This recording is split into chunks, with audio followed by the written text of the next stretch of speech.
Shrines are everywhere in Taiwan. Sometimes they're hidden in plain sight. In this video, we'll visit Xiaokeng Fude Gong Shrine. It's a shrine to Tudi Gong, the land deity.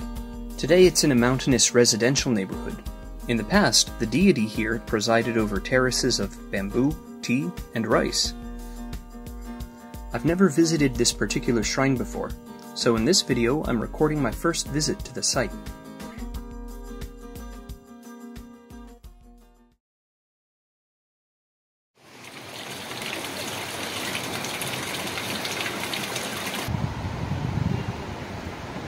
Okay, so we are here, and we go up the stream, and this is what I was looking for. Temple within a temple, and this is a 100-year-old tree. So, I used to live just around the corner from this area, but I had no idea that anything like this was here.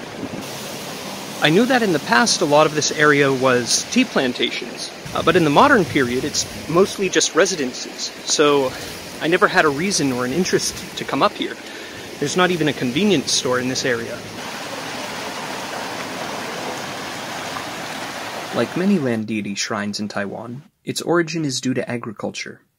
And like many land deity shrines in Taiwan, development has transformed its role, from a god who oversees crops to a god who protects the neighborhood.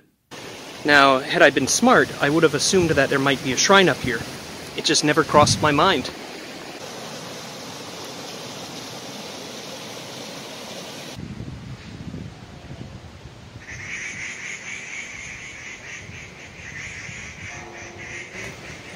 So I was directed to this stone by a local woman who says it has a lot of importance. And the old stone is the original. It dates to the Qing dynasty, circa 1876, during the reign of Emperor Guangxu. The things that are behind a temple are oftentimes just as important as what's inside of the temple.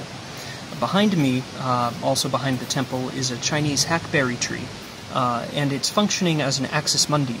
So even though the temple inside of the structure is where the sacred space is, it's deriving its sacred qualities from the earth and the heavens through the tree, acting kind of as a pillar or a conduit for the energies of the earth and the energies of heaven.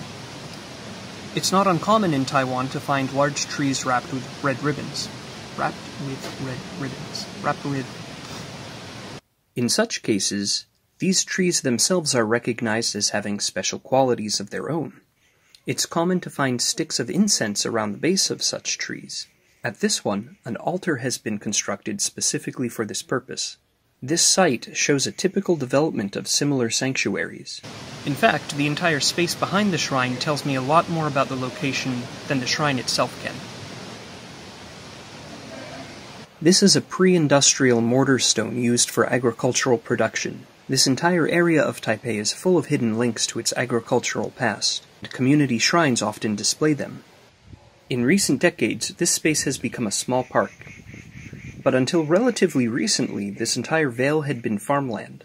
The rainy hillsides of Taipei were excellent for crops, and many places still remain so. Taiwan's industrialization only began in earnest in the 1970s, and culminated in the 1980s, though for this shrine, with the lifting of martial law in the 1980s, developers rushed in. Like many land god shrines, this one faces upstream. The idea is to collect good qi and fortunes, which cascade down from the hills. Having collected these cosmological benefits, the land god residing here can then apportion it out to the neighborhood. The small community shrines act as some of the best accidental preservation spaces. It's often at these small sites where local history can be found, including trends such as daily life, social organization, and local economy.